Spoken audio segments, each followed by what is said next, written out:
mais de também começar por agradecer o convite e esta oportunidade de partilhar este tema que me é querido. Ter aqui também o António Lajinha, assim, uma referência, não é? Da dança. Eu nunca fui bailarino profissional, nem tive essa formação. A formação que tive de aulas de dança e depois, sobretudo em Paris, com a Diana Ringel, ajudou-me muito a fazer aqui pontos muito sérios sobre o que é isto de nós enquanto seres e ser movimento. E por isso agora também partilhar isto, e neste ambiente poderia dizer um pouco mais académico, é para mim um gosto e posso mesmo dizer uma honra esta partilha que vou fazer. Ao início pensei, bem, se calhar é preciso apresentar uma conferência, como é que isto vai ser, mas depois não. Vamos lá limpar isto, vamos partilhar quase de coração, obviamente estruturado, o que é que isto pode ser. Dei-lhe o título, vou já aqui carregar para não alongar para muito tempo, dei-lhe o título de Teologia, Corpo e Dança em Boa Conversa. Tomorrow Shall Be My Dancing Day é um cântico inglês de Natal. E é um cântico que fala precisamente da encarnação, da vinda de Jesus à Terra até a ressurreição a partir da dança. O cântico é mesmo muito bonito, aconselho até a procurar no YouTube, não se consegue completo, mas hoje em dia entre o Spotify e o iTunes é possível. Mas seja como for, é um cântico que apresenta a vida de Jesus. Na dança, desde a encarnação até à ressurreição. A partir da linguagem da dança podemos entender adequadamente o nosso modo de existir diante de Deus. A dança faz-nos entrar em nós como corpo que somos, tanto ao nível individual, como sabemos, como depois ao nível, por dizer, comunitário. Também tem aqui como eco que assim falou Zaratustra, Nietzsche escreveu: não posso acreditar num Deus que não saiba dançar. E é curioso que foi quem tem este grande mote sobre a morte de Deus, toda a nível da dimensão cultural. E eu fiquei a pensar nisto, então, quer dizer, se eu soubesse que Deus dança, provavelmente não tinha dito que Deus morreu, que Deus está morto. Então, se calhar, a cultura está-nos a perguntar algo, está-nos a perguntar-nos aquilo de um modo de ver e de encontrar um lugar teológico um bocadinho diferente, quem sabe a partir do movimento, quem sabe a partir não só do intelecto, porque nós bebemos da cultura grega e a teologia, a própria teologia ocidental, sobretudo, vai beber da teologia grega, do pensamento grego, que era muito intelectualizado. E o corpo, o soma, sema, sepulcro, formou-se sepulcro da alma, que essa é que é necessário desenvolver. Quando a gente pensa no pensamento hebraico, curiosamente, que é um pensamento que fala de dimensões, enfim, depois mais à frente, Merleau-Ponty, bem, a fenomenologia do século XX começa a explorar o corpo e Merleau-Ponty, sobretudo, começa a falar das dimensões, não a partir de partes, mas a partir de dimensões. Então isto dá-nos a pensar esse nível do movimento. E o ser humano com as suas muitas dimensões: física, psicológica, social, intelectual e também espiritual. Atenção, eu disse espiritual, não disse religiosa, porque parece-me que isto é antropológico. Somos seres espirituais antropologicamente. Religiosa, depois tem a ver com uma dimensão de cultura, conforme nós estamos inseridos. Enfim, com a dança chegou, por um lado, o estudo do corpo, por outra, a profunda relação com Deus se começa a despertar a partir deste meio do movimento. Claro, quando tinha as aulas de dança, já como jesuíta, havia momentos que, não posso dizer que me sentia em oração, mas pelo menos havia qualquer coisa nova. Quando nós habitamos um movimento, algo novo acontece. E claro, ao mesmo tempo, as perguntas: como é que isto pode tornar uma coisa credível e não ser só uma coisa do meu cantinho pessoal, de uma novidade meio estranha? Como desenvolver o horizonte do corpo e da dança num diálogo, não só entre nós e Deus, mas também com o mundo contemporâneo, convidando os outros a participar deste mesmo diálogo. Se o corpo é das realidades humanas mais fortes, junto com o movimento e a arte, como relacionar isto tudo com o divino, com o mistério da revelação? Bem, eu acredito num Deus encarnado, um Deus que assume corpo, assume carne. São João é fortíssimo na frase. O verbo fez sarx em grego. Não se fez soma. Sarx, carne. Uma carne que é uma essência, é uma existência, que nos leva a distinguir. Isto fisicamente falando, isto é um corpo, isto é um corpo, isto é um corpo, isto é um corpo. Mas espera aí, isto não é um isto.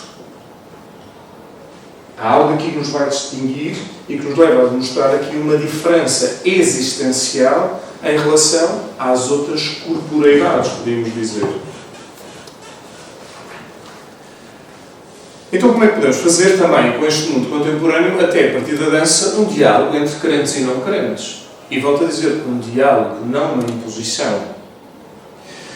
Agora, temos visto com numa destas perguntas, sentimos a necessidade de uma busca mais teológica para dar credibilidade. Enfim, é verdade, dentro do nosso contexto social, nós temos que ter credibilidade. Não pode ser só uma coisa meio fora que alguém se inventa, mas tem que dar credibilidade, e isso implica a investigação. Muitas vezes, quando nos perguntam sobre a dança na nossa vocação, quando nos perguntam sobre a minha vocação, acabamos por dar exemplos de como uma aula especial transformou.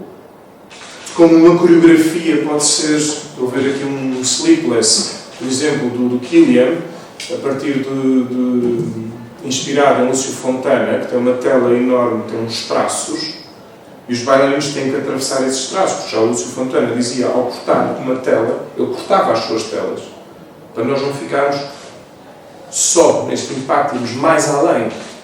Então, como é que nós, a partir do movimento, como é que também podemos, numa coreografia, podemos ver algo distinto entre nós sobre Deus ou a fé?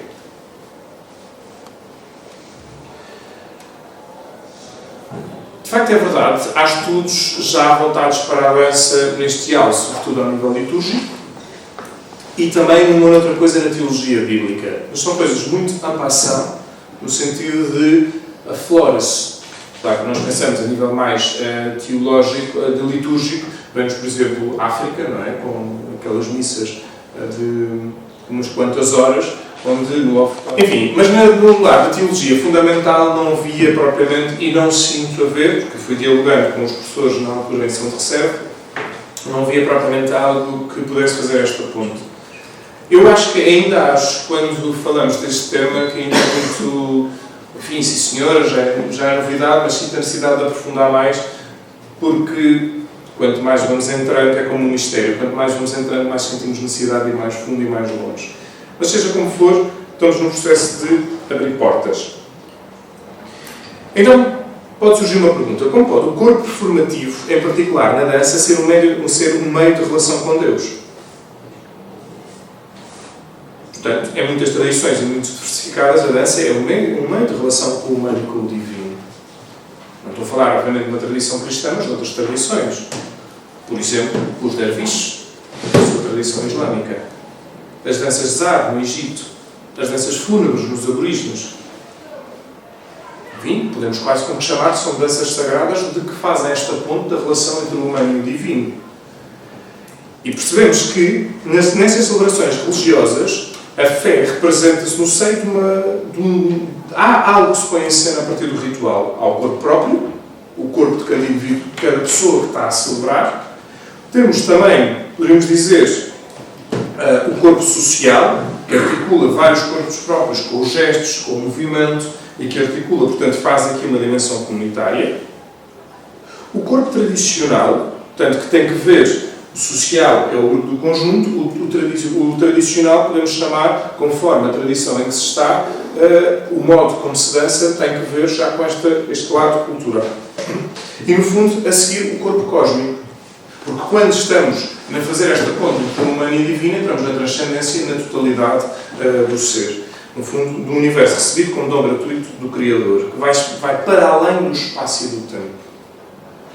A dança ritual pode ser também um movimento estático, pode ser ritualizada e pode ser litúrgica. Ainda assim, pensando em coreografias, algumas tratam temas religiosos. Enfim, penso no tema do sacrifício, de Mary Wigman, a Sinfonia dos Salmos, do próprio Killian, que já falei, a Mère Teresa et les Enfants du Monde, do Béjart, de Maurice Béjart. Tocam temas religiosos.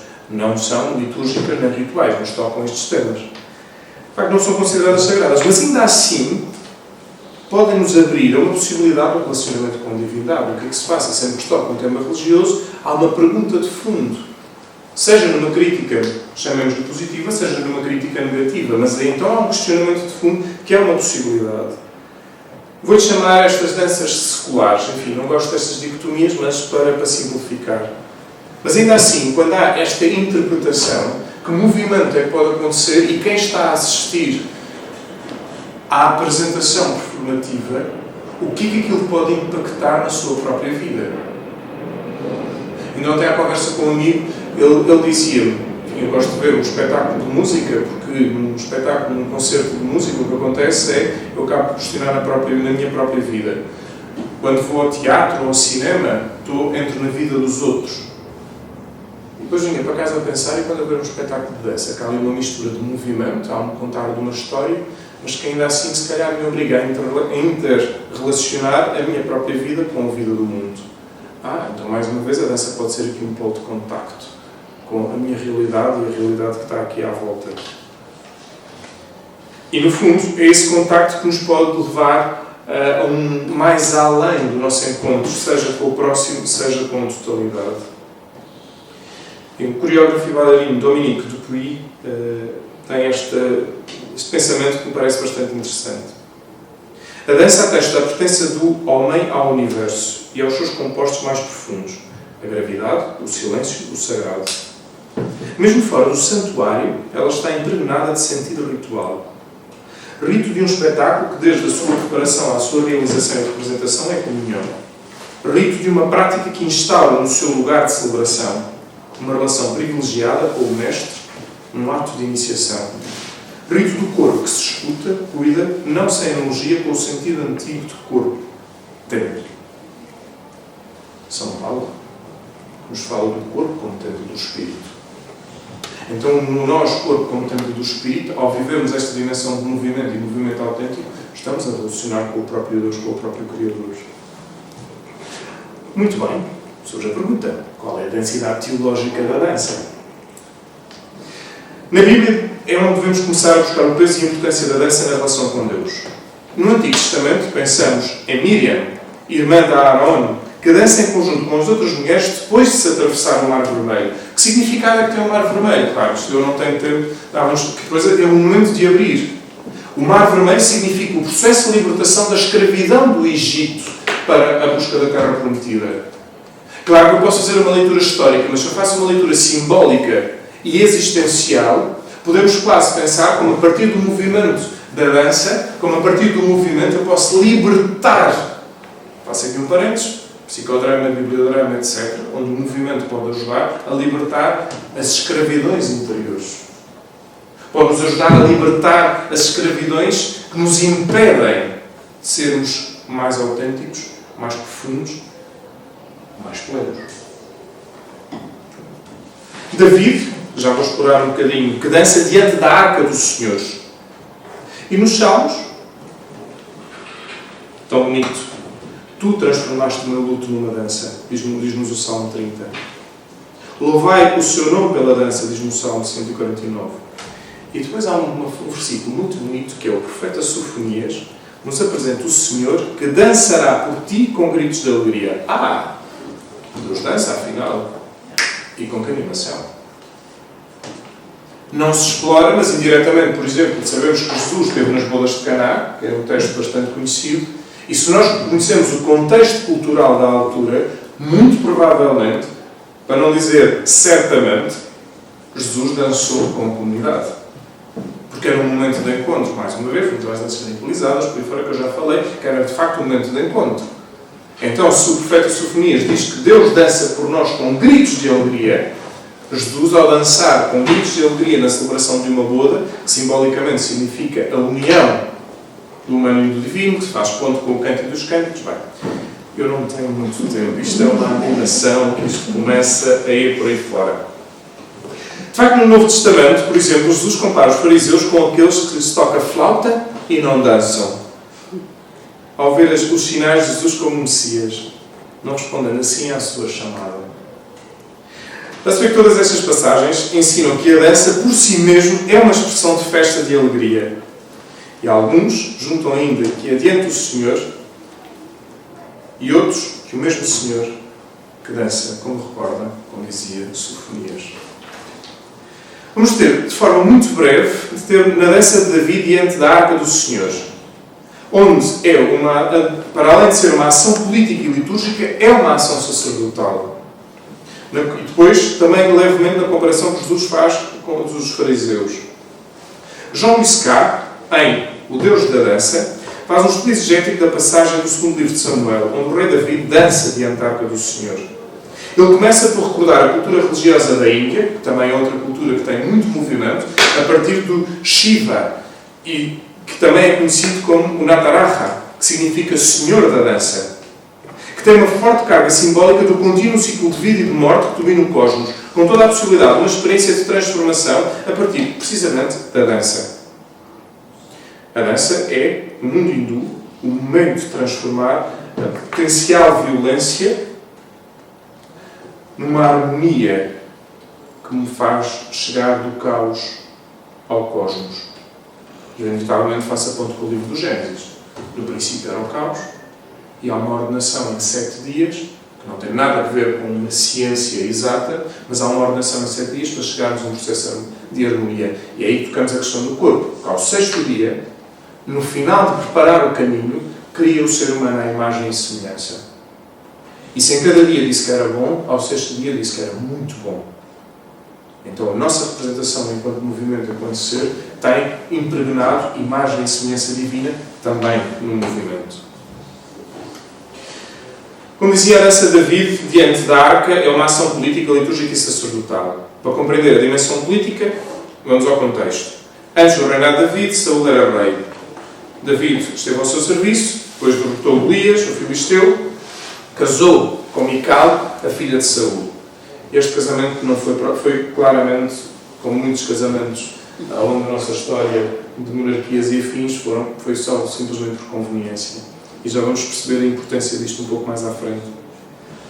O rei Saúl e o seu filho morreram na batalha e David foi eleito como rei de Israel. A relação entre David e Mical, por questões que falámos, não era afetiva nem simples, somente política.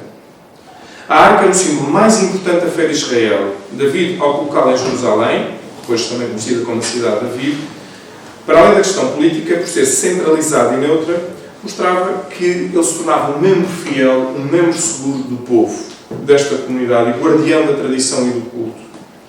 E então, portanto, a presença da arca fazia o centro religioso.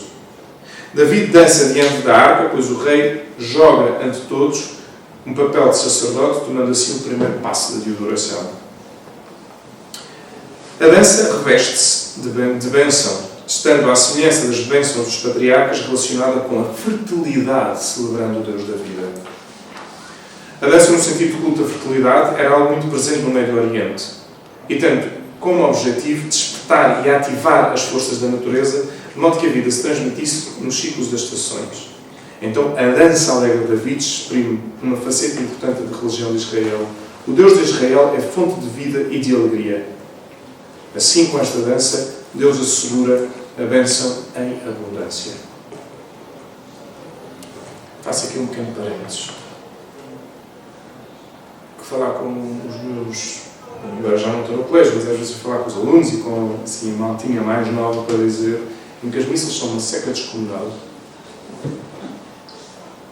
O tom de voz, enfim.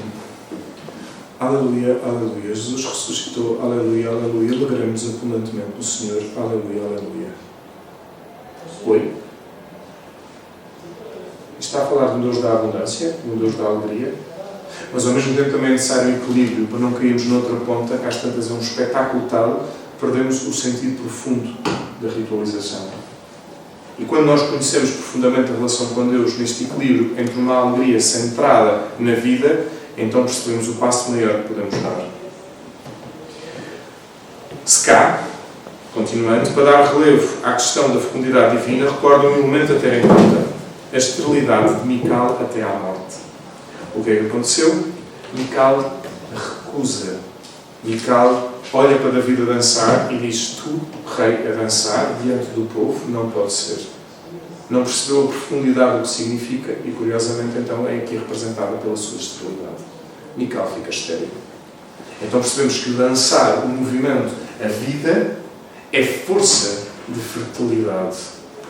E atenção, claro, eu sou padre, fiz voto de castidade, portanto não vou ter uma fertilidade biológica, mas a fertilidade onde nós nos queremos apontar é a vida plena. Não uma vida, vou usar agora aqui a linguagem grega, bio, mas uma vida zoe, plena.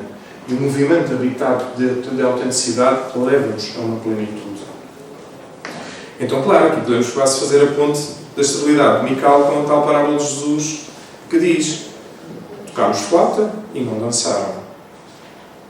Claro. Então o que é que acontece? Há aqui uma incoerência. E Jesus, quando apresenta este exemplo de tocar a flauta e não dançaram, o que é que se passa? João Batista estava meio estranho, peraí, mas é este o Messias, e enviaram os discípulos de João Batista, este o Messias. E Jesus, na sua sabedoria, responde por parábolas, não diz: sim, sou o Messias. Não, reparem, como é que anda a sociedade? Como é que andam aqui os fariseus? Como é que eles estão?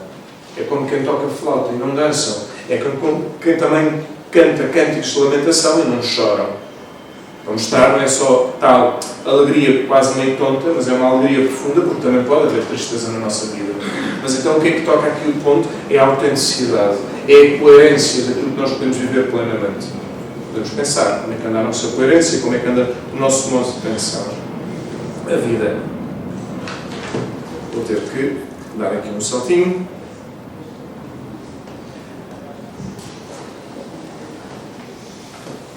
A dança põe-nos, portanto, mostrando estes dois exemplos bíblicos, põe-nos em comunicação com Deus.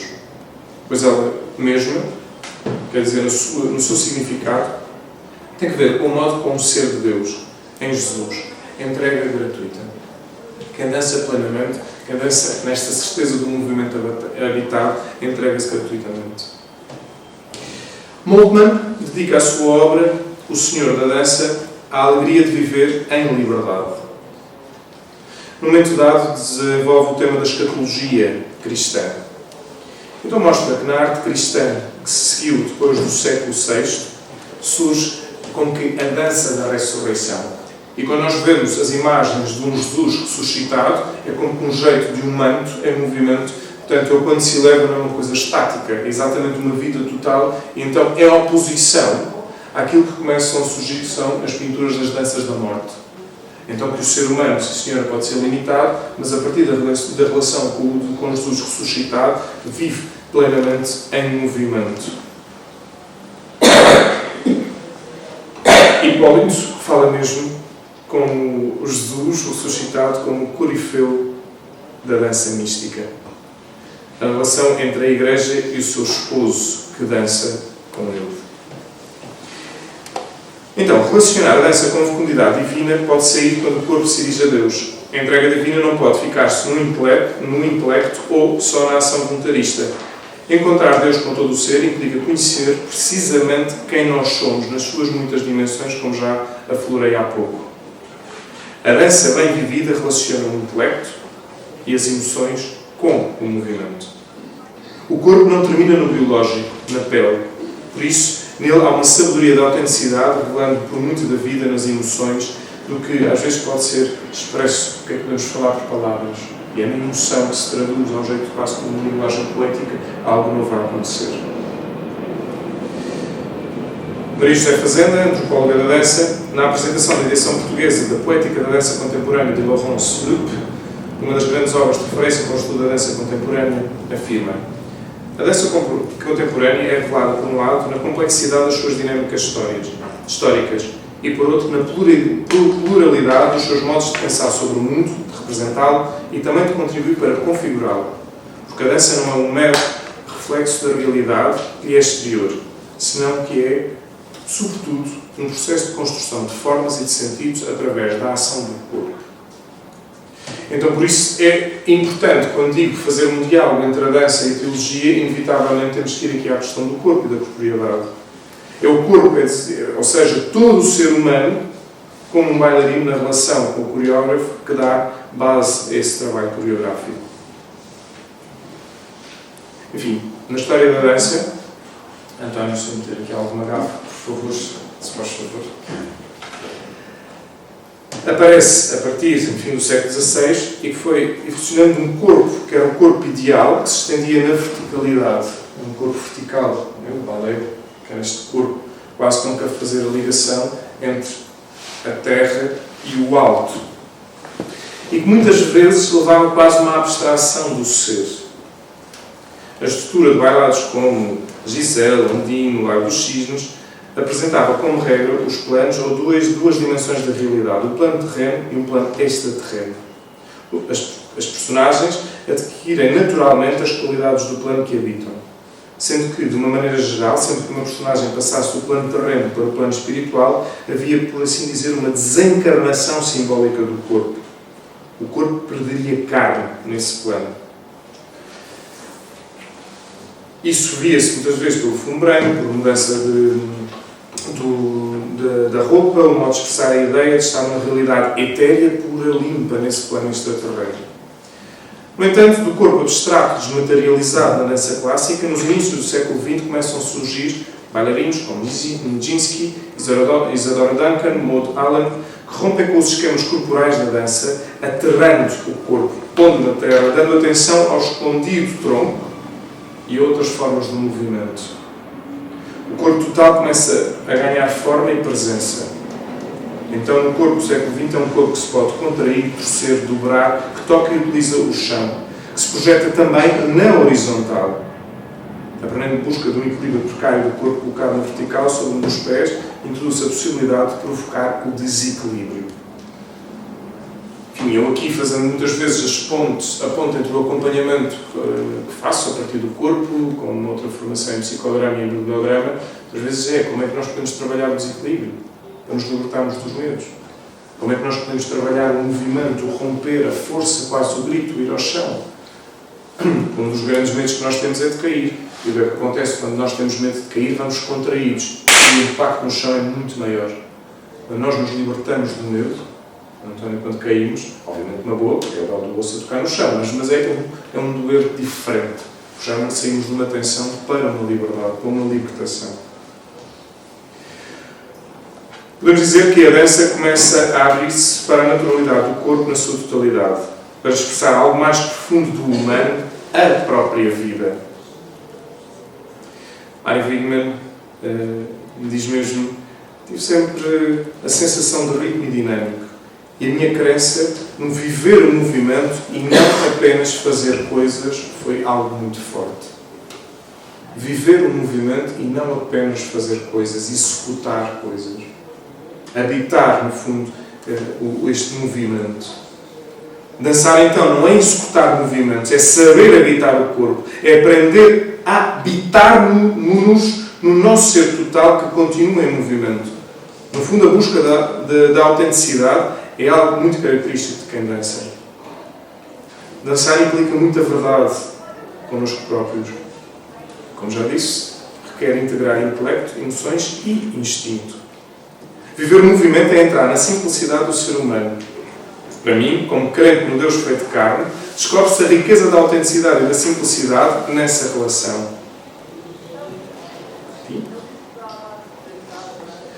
É verdade que desenvolver isto, toda essa na sua essência, significa como é que nós nos podemos habitar. Curioso. Já falei. São João diz-nos no Evangelho: o Verbo fez-se carne e habitou entre nós. A tradução exata é montou a sua tenda no meio de nós. E montar a tenda significa que era nómada, não sedentário, que significa esta imagem precisamente do movimento, não ficar no mesmo sítio, não ficar estagnado. E acho que nós somos chamados a isto, mesmo na nossa vida, se nós começamos a ver, somos os mesmos, nós vamos mudando, desde que somos bebés, crianças, adolescentes, adultos, vamos chegar à velhice e há uma nova transformação. Então significa que a dança, ao nos promover este movimento, leva-nos ao encontro da essência mais profunda da nossa vida e, a partir da carne, a partir da encarnação, toda a nossa carne, todo o nosso ser é divinizado.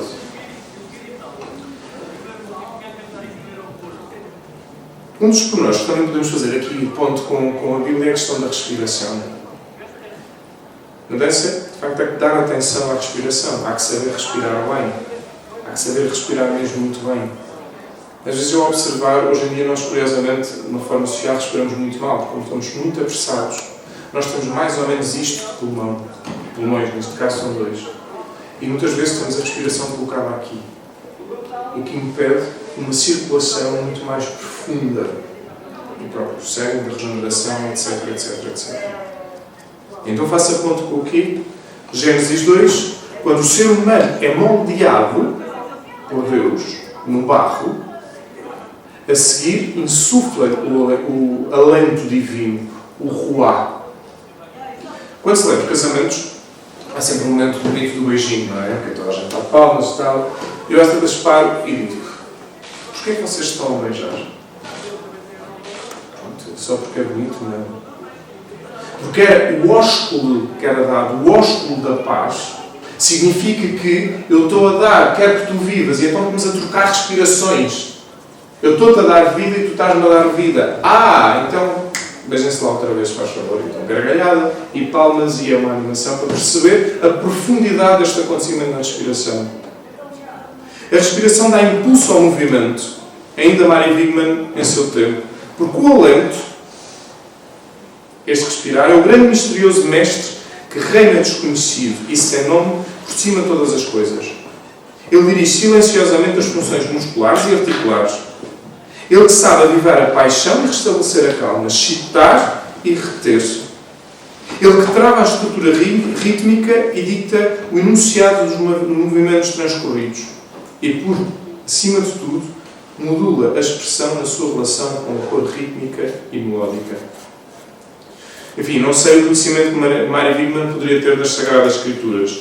No entanto, esta atenção da respiração faz-nos aqui a relação com este ruá, depois de Deus ter modelado o ser humano da Terra. A respiração que nos acompanha toda a vida não é algo a minimizar. É curioso, o primeiro grito que damos para começarmos a respirar. E é um grito de vida. Na dança é primordial. O corpo que a respiração revela é uma abertura, não um bloqueio. Podemos dizer que esta abertura é inerente ao processo criativo. Na experiência do movimento do corpo, o bailarino faz da respiração uma inspiração. Até usamos este termo quando pensamos na criatividade. O inspirar criativamente. Estou inspirado. Inspiro algo novo. Então, nas escrituras temos mesmo uma inspiração divina. Nas minhas aulas de dança com a Diana, foi um momento que ela foi desenvolvendo o famoso stand-by respiratório, uma respiração calma e profunda, que é uma técnica de Suzanne Bloch, em que, a partir daí, da respiração autêntica, dá-se a autenticidade não só do gesto, senão da verdade de nós próprios. Esta autenticidade permite que a criação siga caminhos de uma grande intensidade coreográfica com a transformação do movimento, ou então com a força da presença em cena.